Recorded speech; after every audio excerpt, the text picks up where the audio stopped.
and it changed my life. She said, I've spoken to digital media. They know exactly who you are.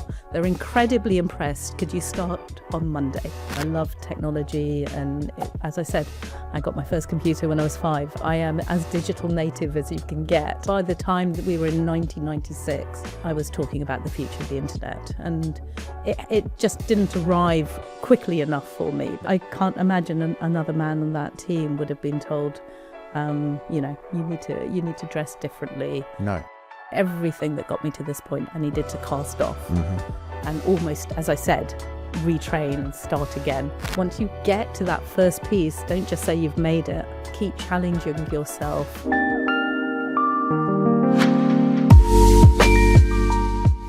Today on The Pulse, we're joined by Kavita Kapoor, a senior product and technology leader with a career spanning everything from early internet innovation through to leading large-scale teams across media startups, global tech businesses, and now higher education at Imperial College London.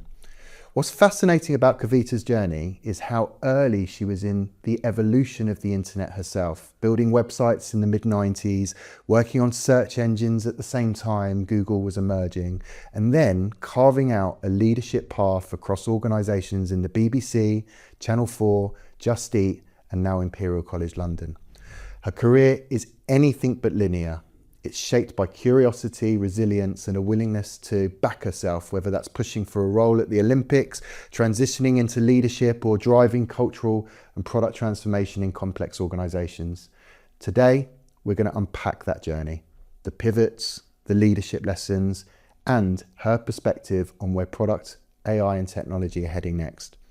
Kavita, welcome to the podcast. Thank you very much, Ricky. It's so good to have you here. So we obviously know each other very well, and we've done a lot of work together. And I was really, really excited to bring you on because it's just a super interesting story, and I'm really excited to share it. So kind of you. Or for you to share it. And I think for the purposes of this, it would be great to go right back to the start.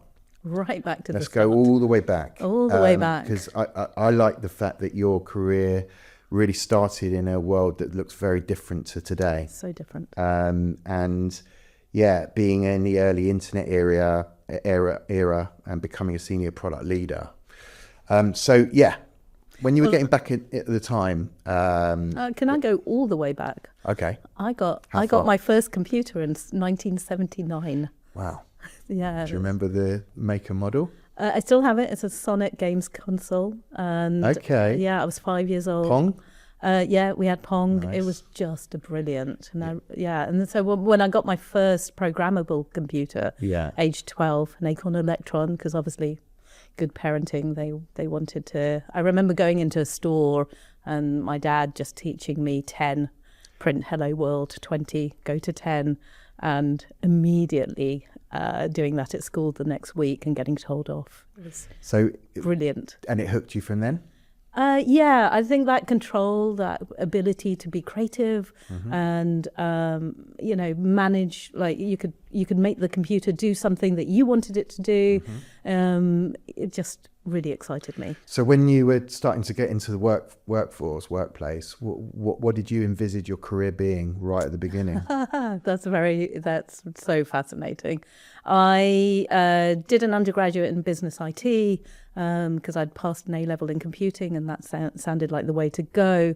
But like everyone around me, because we were London-based, everyone wanted to go into the city.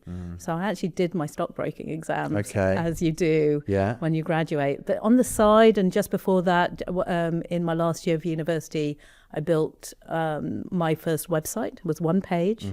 It looked a lot like the first Facebook page that you had out there. And now when I look back, I realized it was one of the first 10,000 web pages on the internet. Really? Apparently so. What was the page? It was just, as I said, it was just a Kavita Kapoor, my picture, and a little bit of details about me. I mean, Mark Zuckerberg would have been proud, I think, when he did it 10 years later. So at what point did it click that, okay, this is the future? This is where the world is heading? I ended up, it's a really good question because I'm not sure where I had the vision.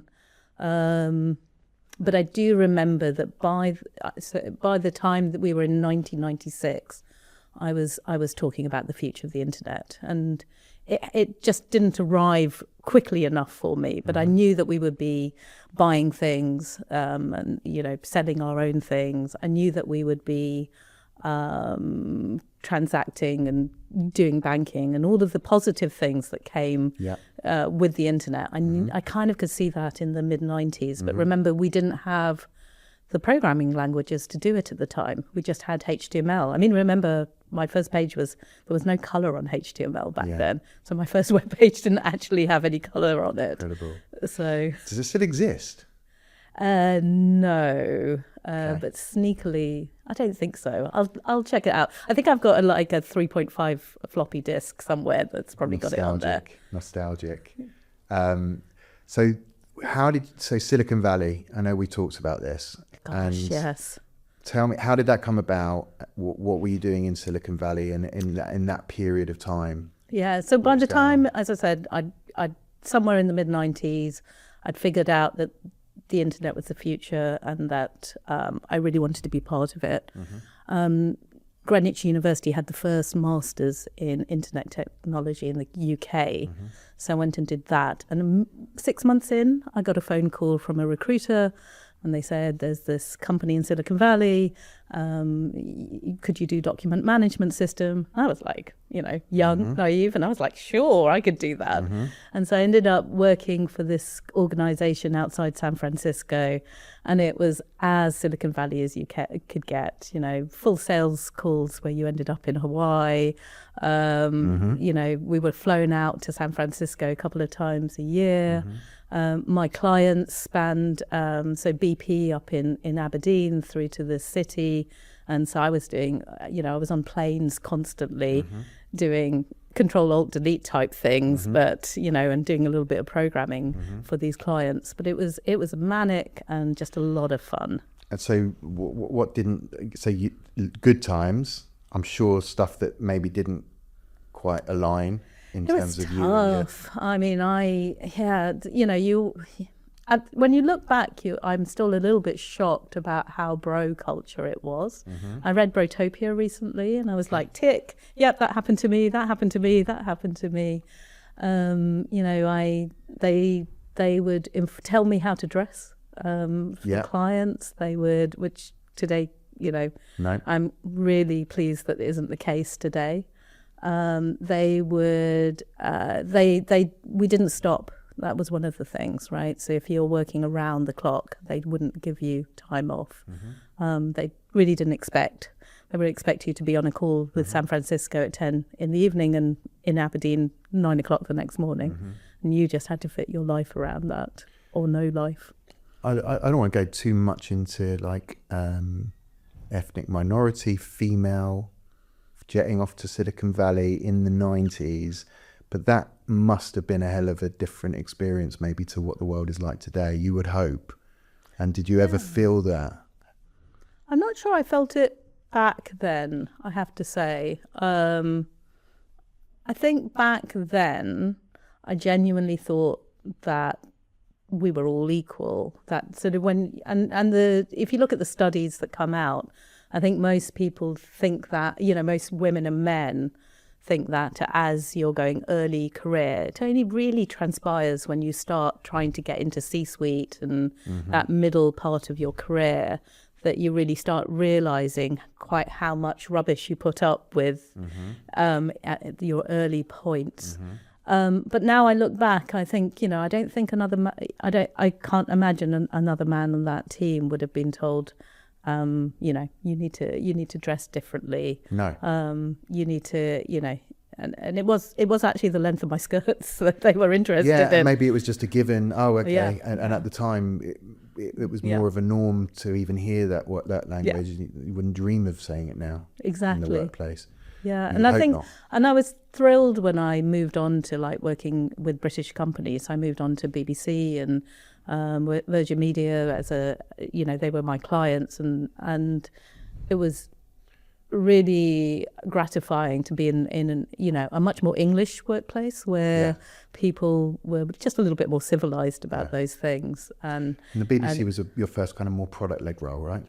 Yeah, so actually back then we didn't have the term product, right? So I was, but yes, I led a tech delivery team for Gardener's World, Top of the Pops, Top Gear. Top Gear was amazing. Top of the Pops must have been amazing. Yeah, it was so much fun. Yeah. Like we were trying to work out how you could like in real time, again, 1999, we're trying to work out in real time. I think I went to Top of the Pops in 1999. No, who did you see? What did you see? Take That.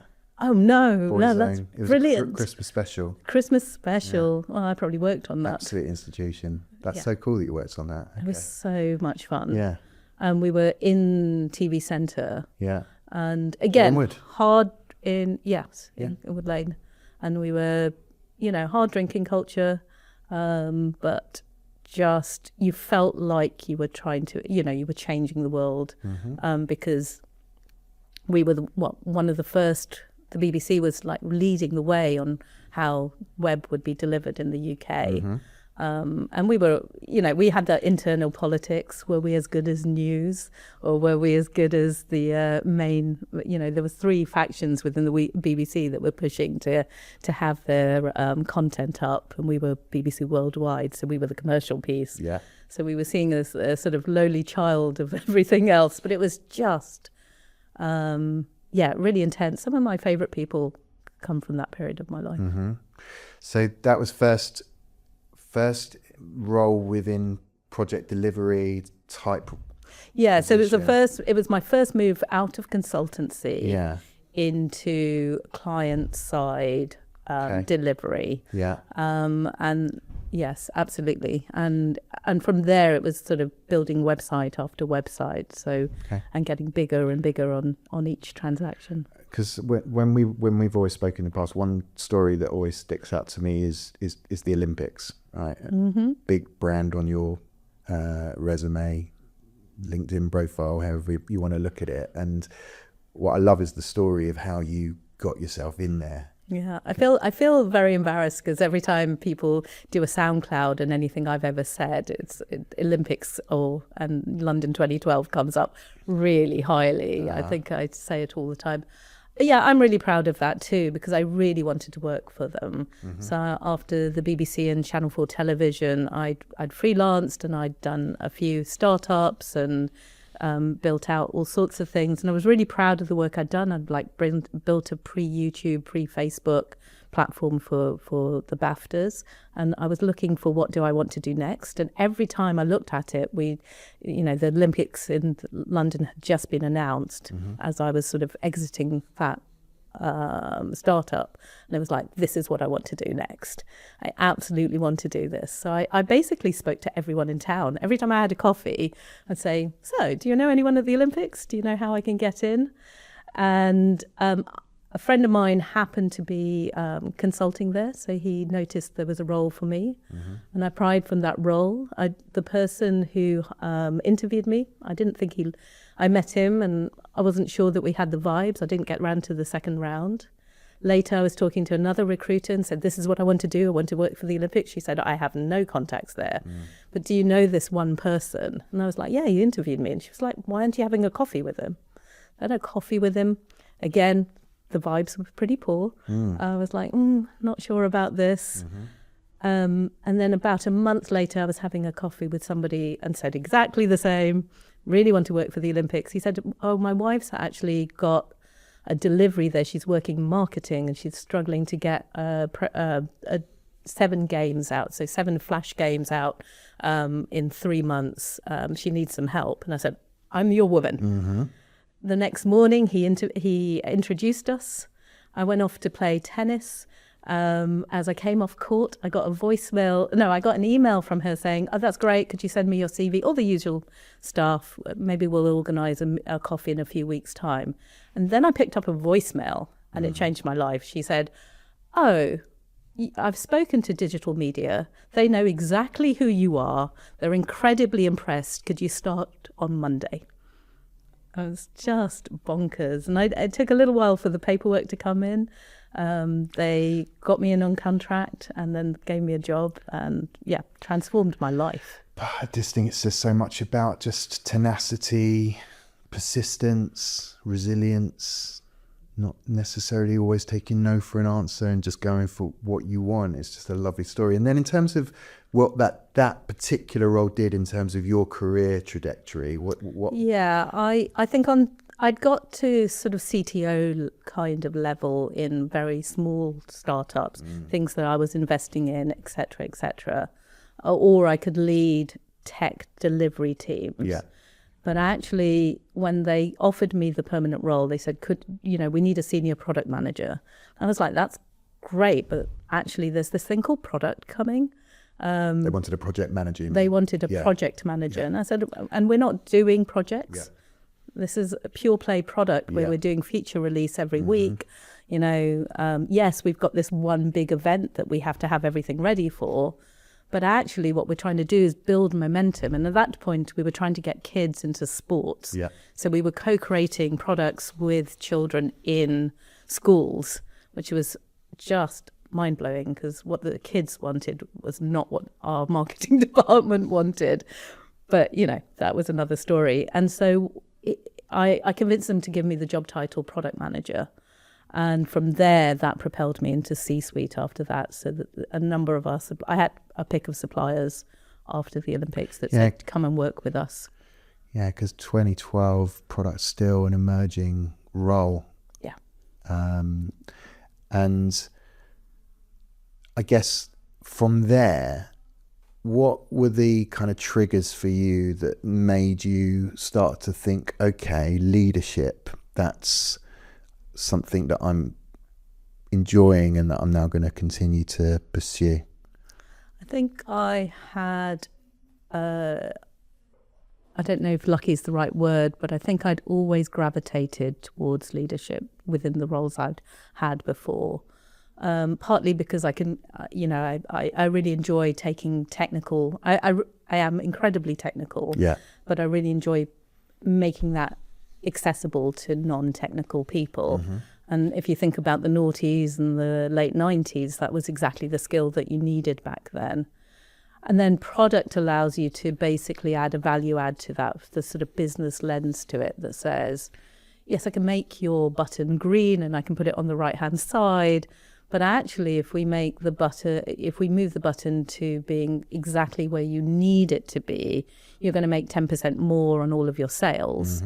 That conversation and shifting that conversation was really important to me. So again, at the Olympics, we needed to make £500 million out of the mascot program that I was working on. So engaging with kids and getting them into schools, the sort of,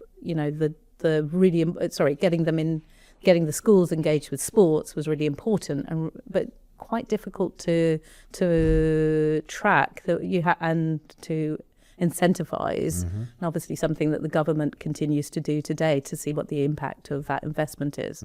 But also we needed to be commercially literate because we couldn't leave the country in debt. So we had to make a profit based on these assets that we were building in order to make sure that the ticket sales were the strongest they could be. And they were, to make sure our product sales, our physical product sales was the best they could be. Yeah, and that's the beauty of product, isn't it? It's that whole kind of 360 thinking around what it is you're delivering and why you're delivering it and how to then go and do that. And, but like someone, a previous guest on the podcast, Fabrice Kula, described leadership as certainly moving into leadership as you go from, working on the product, your team becomes the product.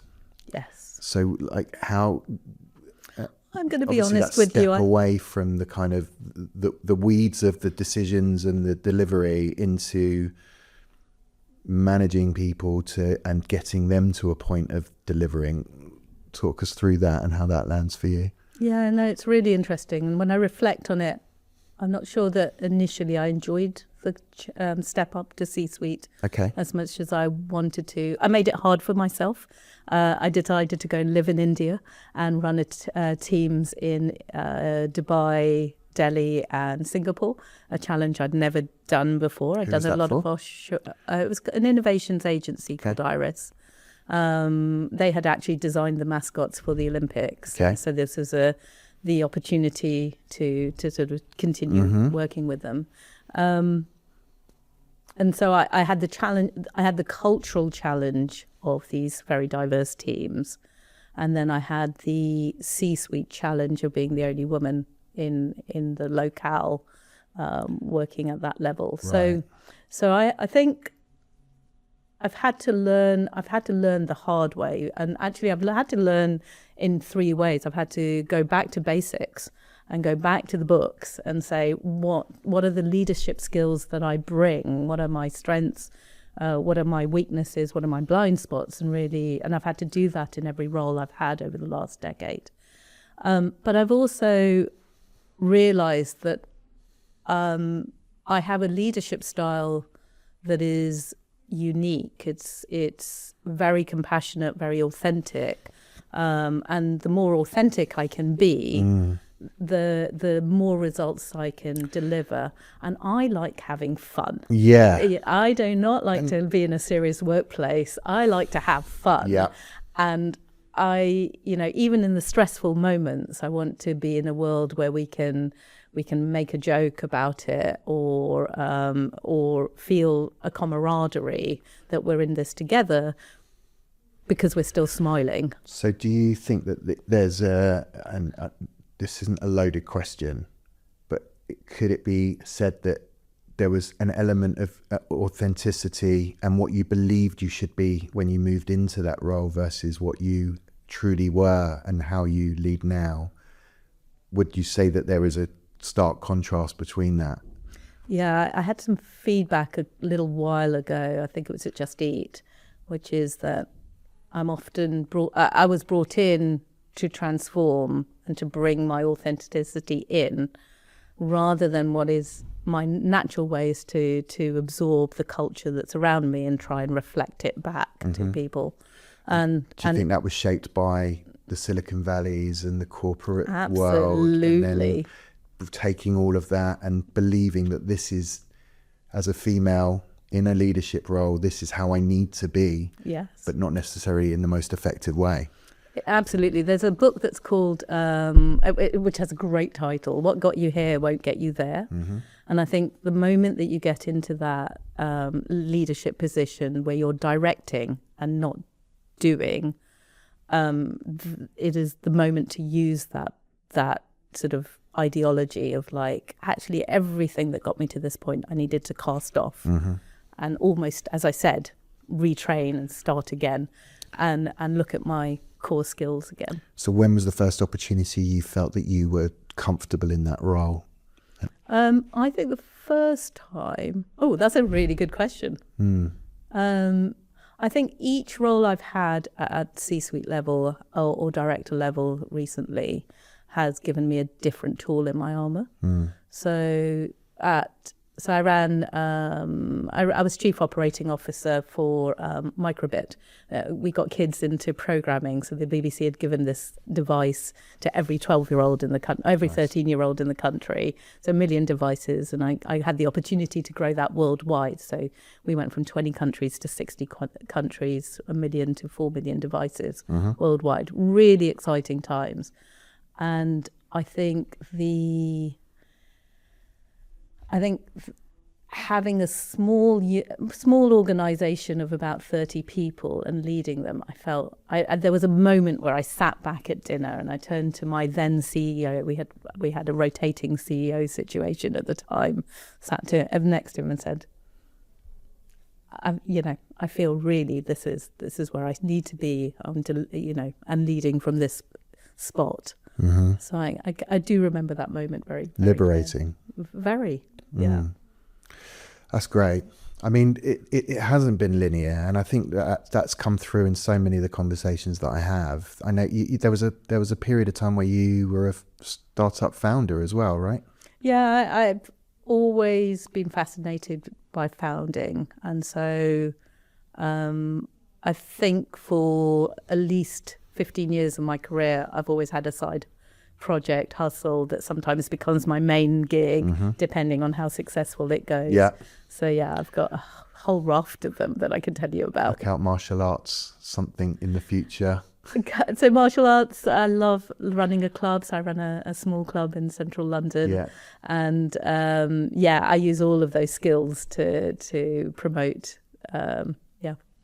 But in terms of like the biggest challenges, is talk me through that startup journey.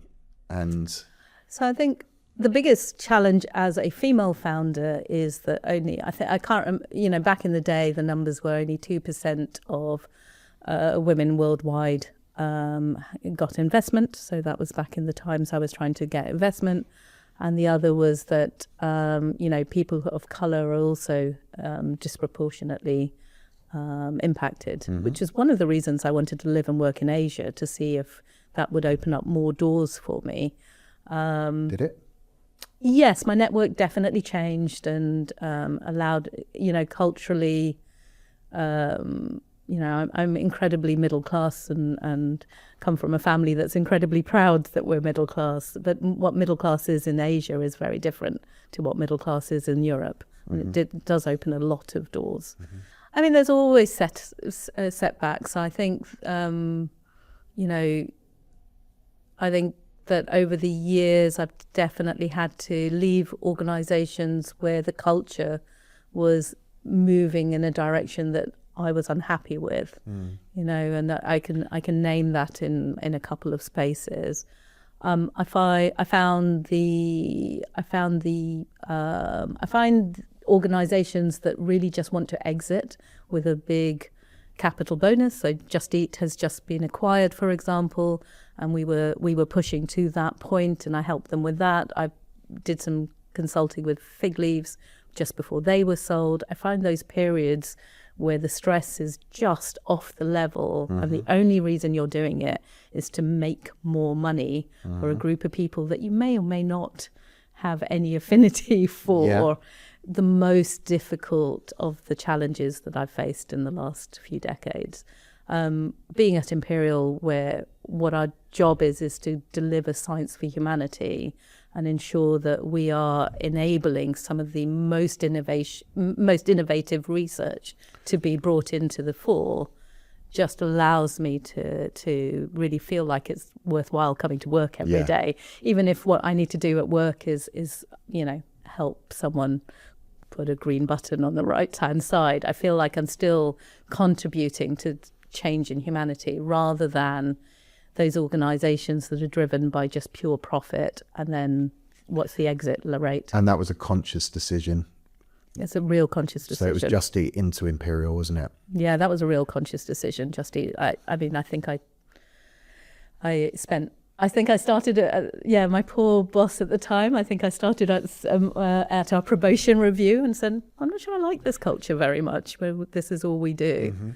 I came to them because they had invested in a number of my programs to get more women into tech, and they were really committed to that.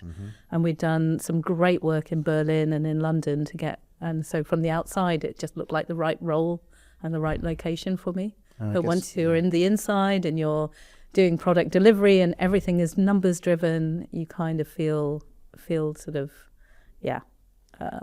it was tough getting into work every day, I have to say. 'Cause it sounds like there comes a point in your career, especially as you kind of move through and up the food chain, however you want to put it, that the values piece, maybe at the beginning of your career, you can kind of overlook some of that stuff. But then as you start to mature into the role, become your authentic self, things like the values that run through the organization need to almost be reflected in you. Maybe I'm putting words in your mouth, and maybe that's something that I'm feeling myself right now, but it's quite interesting, that jump from corporate VC, PE backed businesses, exits to Imperial.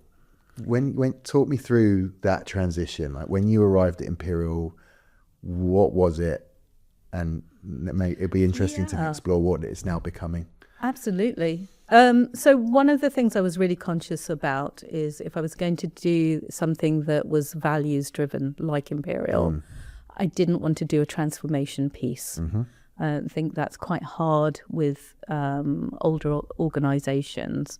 And so I was thrilled when I got, found this role because it was a elevation piece. Yeah, they'd started. So they had started the product journey well before I'd been in place. They already had really great people to be, who simply needed to be brought together.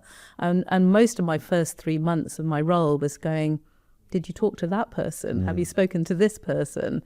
Why didn't you want a transformation piece, by the way? I find transformation is very deadline, and I just find it stressful. Fine. Like, just being honest. I prefer to take it from there's a base and now I'm going to elevate it. I'm going to improve on that. And then you can choose which elevation pieces you're going to do, right? So you can say, so at the moment I'm looking at elevating our testing capability within the teams. Really keen to improve sort of our UX as well, and I can get to cherry pick the things that really will drive process changes and get my team delivering at this elevated level. And I can coach more. That's the other thing. Yeah. I have time to take individuals on a journey to get them to the career spots that they want to get to. Yeah. And my favourite people are people who say, I don't want your job. I want your boss's job. I want to run the university one day. It's like, okay, I can see that journey. How do we get you there? I just sort of that sort of Japanese spirit of leadership. And so I think that really excited me. And you don't have that in transforms. In transform pieces, you have to hit the deadline. Everything is about the program. Yeah. And really, I wanted to focus on the product. And the other piece here is that I'm really passionate about Imperial. So, I have a large amount of friends who've gone through Imperial. I've also had a large amount of some of the best people I've ever worked with have had received undergraduates from there. And so I wanted to be able to help our 20,000 students plus to get to that same point in their career. And some of the best product people out there have come through. Yeah, of course. But I think it's safe to say that higher education and product is a new emerging idea. Yes. And Imperial, may I say, from my understanding, is probably one of the first pioneers of really adopting product as a methodology in maybe more of a commercial way into higher education. Yeah. So I'd be really interested to explore kind of your thoughts on that and why it had never really happened before and what the benefits have become from bringing that mindset into the institution. There's a couple of ways to go with this. I think I'm really fortunate that my CIO is such a strong advocate for the product delivery model. And I love going to work with other higher education institutions. Last week I was talking to the University of Galway. A few months ago I was talking to the University of Northumbria, and they all said, "Oh, I've seen your CIO talk, and she's brilliant, and this is what we're going to do." And so they're now just starting their transformation model, which is super exciting. And you guys are doing the product fair. We've got this product, which is all the universities coming to hear how Imperial have done this, or so not just. I'm sure. The higher education. One of the things that fascinates me about the higher education sector is that we just phone each other up if we're about to buy a new product and we hear a customer's, a supplier's delivered this. So I'm hoping that the festival, which I'm very excited about, will help us elevate and showcase all those individual people around the sector who are really pioneering. And it is pioneering because you imagine, I think my university's old. We're over 100 years old. Therefore, there is a basement somewhere with a lot of paper that that keeps the records for our students from way back when. I'm sure there's some geniuses in there. We'd love to get that paperwork out. But then I was speaking to the University of Aberdeen, and they were saying they go back to the 1400s. So imagine what their archives are like. Wow. So what I adore about Britain and about our institutions is that we need to innovate and stay ahead, but we have to do it with our heritage. We don't burn what happened at the base before in order to move forward. Mm-hmm. And when you look at, I mean, literally in Asia, people will drop a beautiful building to put a new high-rise in.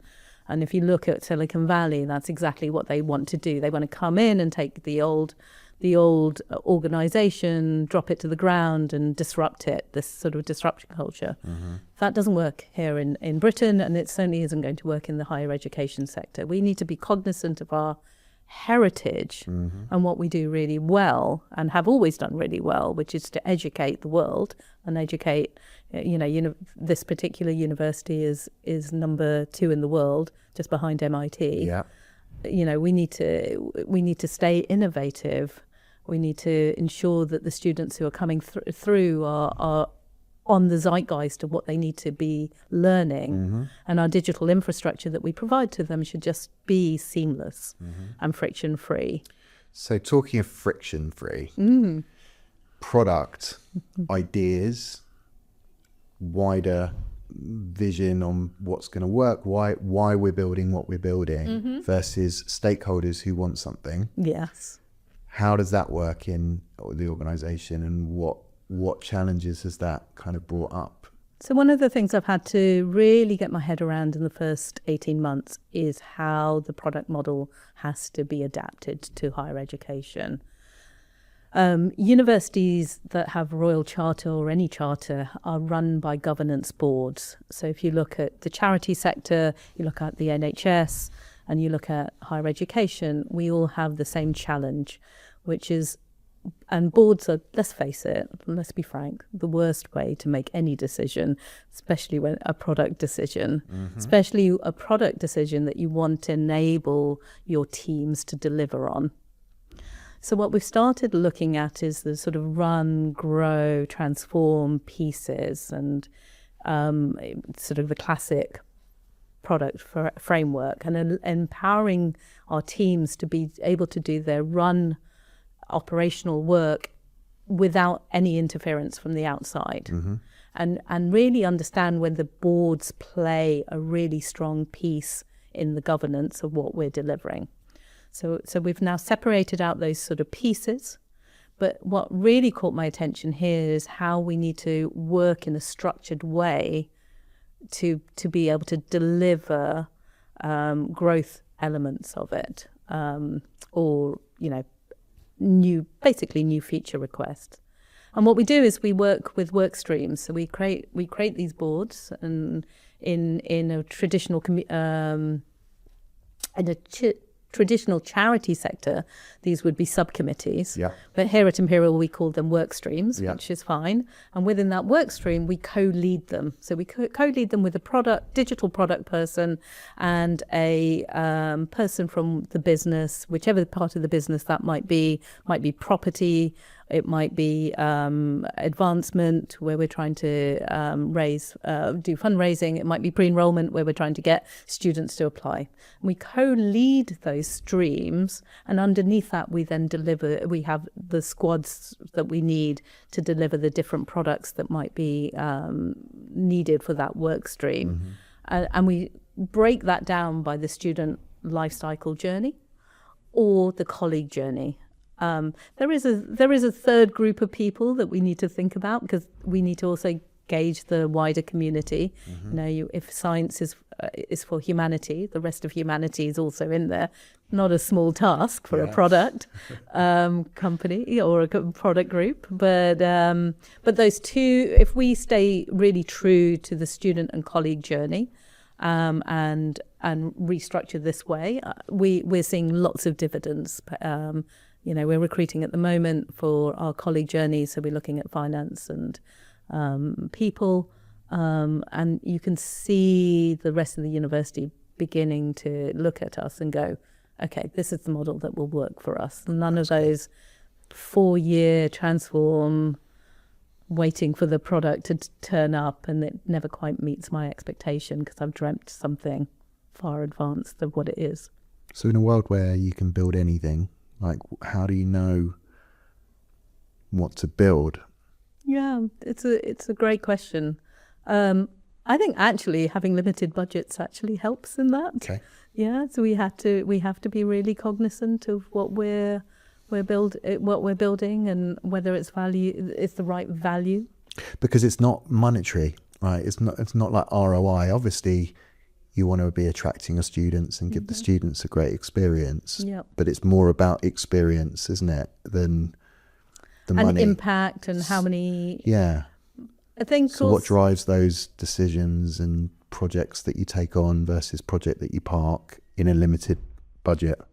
I think one thing that these people outside of the sector do not understand is higher education, and higher education that's focused on research like we are is one of the biggest targets. I was literally speaking to my cybersecurity team yesterday, and it is on the scale that's 6 times higher than what I saw at the Olympics. And remember, at the Olympics, we worked hand in hand with the government and the police to protect our...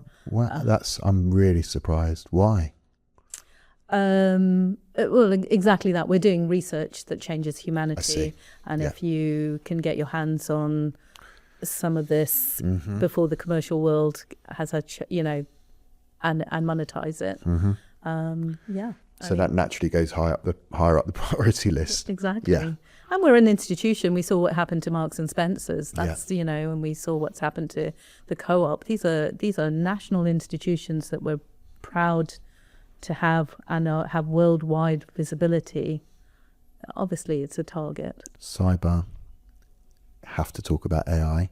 Oh, of course, we talked about cyber. We have to.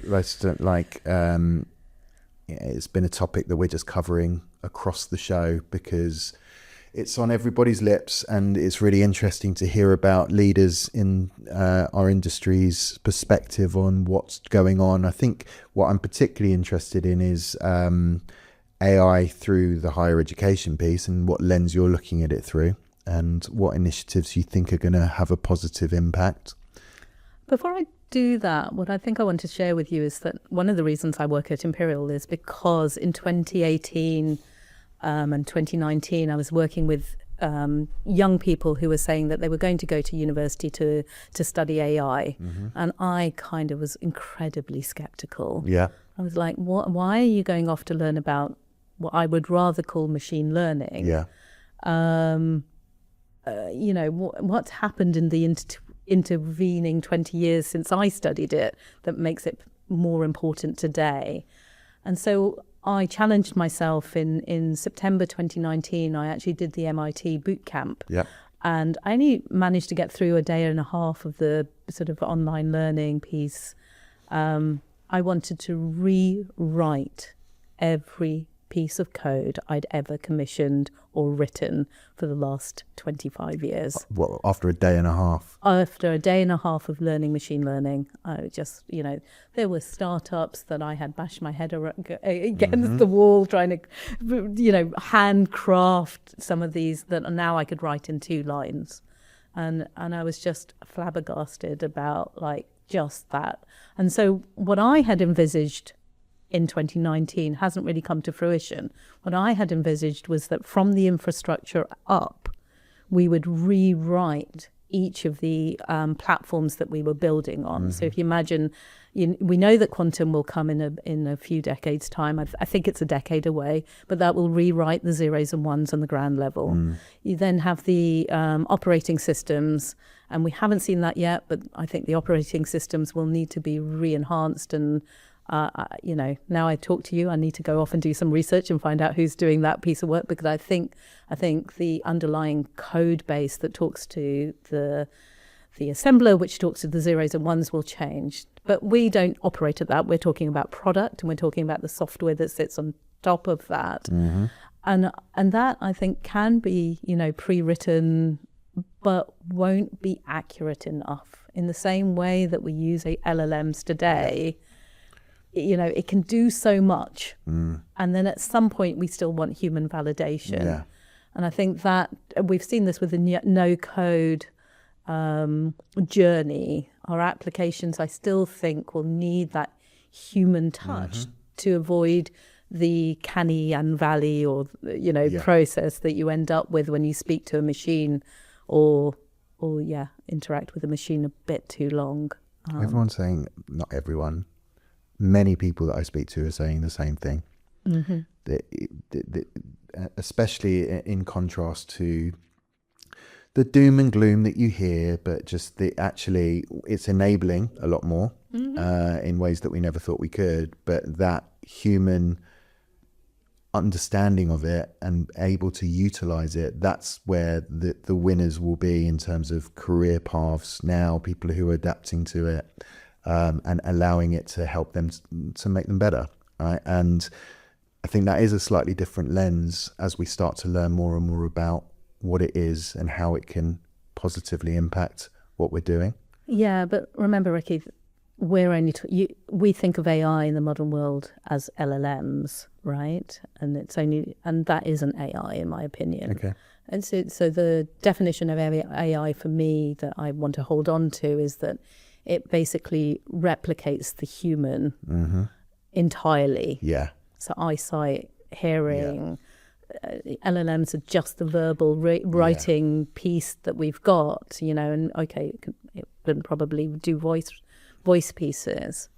But when it's, and I do think that it will move to that point where it can tie shoelaces and pick strawberries. But these these things need such cognition. Yeah.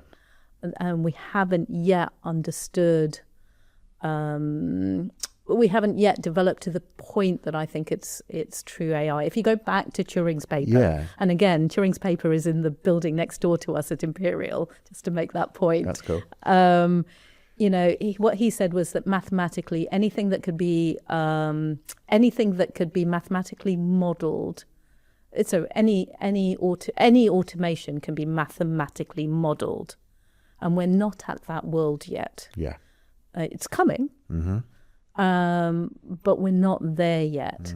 And I think there's lots of things we don't understand about the human condition and the physical world, that we're going to hit a limit really quite fast.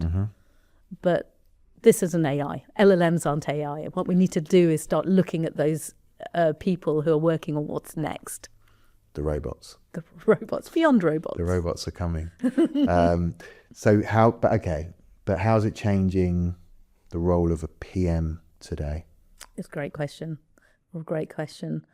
I'm working on it at the moment. We're putting so before we do the Festival of Products, we're actually going to bring all of our PMs together for an away day. I'm not sure they know, so they may hear about it from this podcast. Good. That's going to be fun. Heard it here first. It's a first world exclusive. Exactly. But what I'm really excited about with that is we're going to look at how we can enhance each part of the product journey. So we actually sat down and we looked at where we felt we needed to improve. And we felt that was in that sort of initiation strategic pieces. Yeah. We come from a world where people think of IT as the people who deliver the piece of software that I want, rather than what we need to do, which is to say, look, we've got this capability, we can actually provide these pieces, we need to build these pieces for you. And it's having that conversation.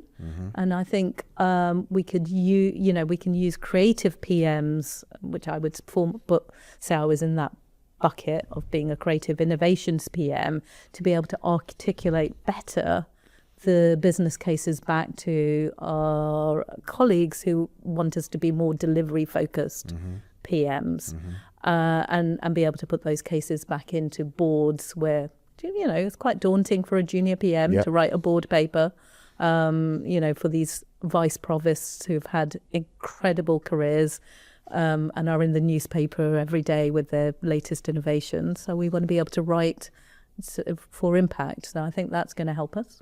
On the other end, I really want to use automation to help us with making sure that our products are the top quality that we can be delivering. And then that will help us as cybersecurity colleagues make sure that we're as secure as we can be. So we're not leaving, we're all human, as they say.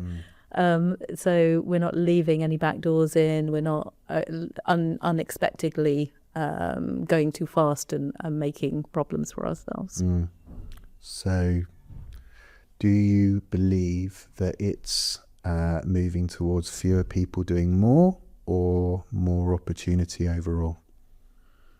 This is a complicated question because I think, when animals transition from one type of species to another, they don't leave a fossil record in between.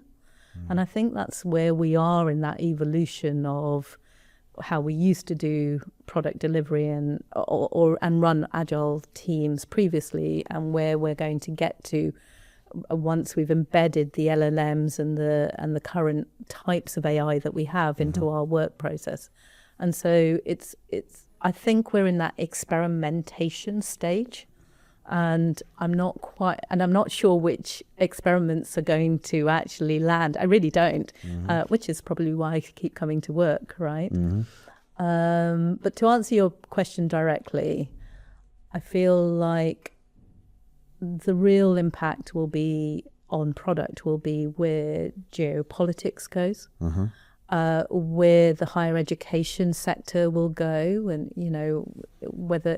how do we convince people that it's still value for money to get a degree, while there's so many other ways of doing learning out there. And we need lots of different pathways for learning now that we're in a much more neurodiverse and aware world.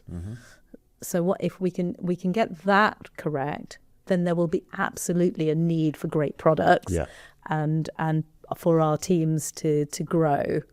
Absolutely. Rather than just keeping the lights on and using automation to do that. So I do believe that we will stay constant. Good. So as we come to a close, someone's listening to this and wants to follow a similar path into leadership. What advice would you give them? I think to keep a growth mindset. I think that, I know it's cheesy, but no more so have I needed it than on this path. And not to stop. Once you get to that first piece, don't just say you've made it. Like, just keep challenging yourself, because the pace of change that we have is that leadership environment is constantly evolving and constantly changing. So if you find gaps in that world, then absolutely fill it and bring people into that world, help them get to that same stage that you have, so that they're helping you fill it as well. So if you want a kinder workplace in your C-suite, then find kind people to develop to get there with you. That's really nice. When you look back on your journey, what's mattered most? Having great mentors and advocates, having those people that just reflect back to you that you're doing a job that other people are just slightly in awe of, and I quite appreciate that. And for me, this comes naturally. I love this. I love technology, and as I said, I got my first computer when I was 5. I don't know. I am as digital native as you can get, but I understand that the people around me at my age, or older than me, or even younger than me, are not, and that I can be a mirror back to them. Kavita, thank you. It's been so nice just to sit on the couch and chat. If any of our listeners want to reach out to you, ask any questions, you're happy to make this. Obviously, you can't take every call, but be available. I don't take every call, but I definitely try my best. For if you've got a very specific thing that you think I can help you with, then by all means, send me a LinkedIn, contact you, and you can forward those details. Absolutely. Thank you. And thanks again, Kavita. Most welcome. This was a delight. Thank you.